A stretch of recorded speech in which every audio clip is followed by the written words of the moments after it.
एउटा हातमा धारिलो हतियार, अर्को हातमा कपालमा समातेर झुन्ड्याइएको एउटा मानव टाउको।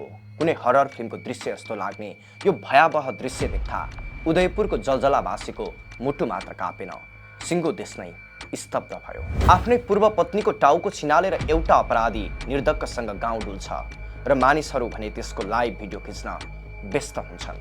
आखिर के थियो 28 वर्षीय प्रेमिला लामा र 36 वर्षीय जङ्गबहादुर घिसिङको त्यो विषालु सम्बन्धको रहस्य?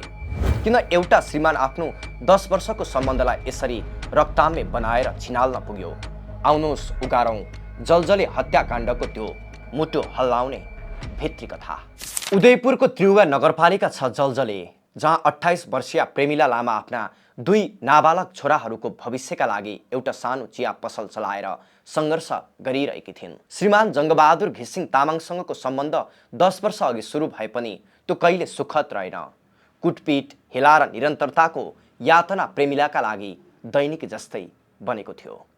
अन्ततः सहन नसकेर 2 वर्ष अघि उनीहरूले कानुनी रूपमा सम्बन्ध विच्छेद गरे। तर डिभोर्सले पनि जङ्गबहादुरको जुनुनलाई शान्त पार्न सकेन। भारतमा रोजगारीका लागि गएका जङ्गबहादुर अक्सर नेपाल आउँदा प्रेमिलासँगै बस्ने गर्थे।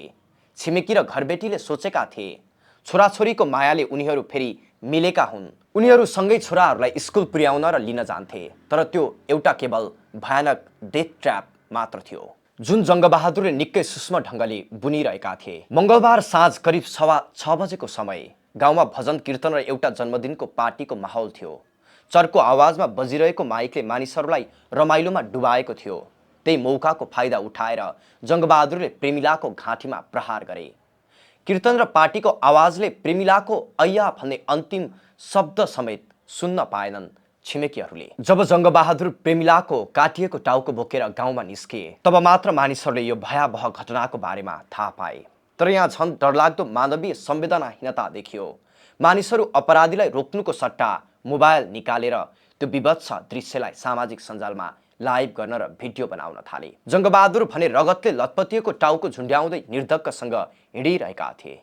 अन्ततः प्रहरीले उनलाई जलजलेबाटै नियन्त्रणमा लियो। जङ्गबहादुर यस्ता व्यक्ति थिए जसले पहिले पनि प्रेमिला र छोराहरूलाई देख्नै नसक्ने र अरूले दिएको लुगाफाटा समेत जलाइदिने गर्थे।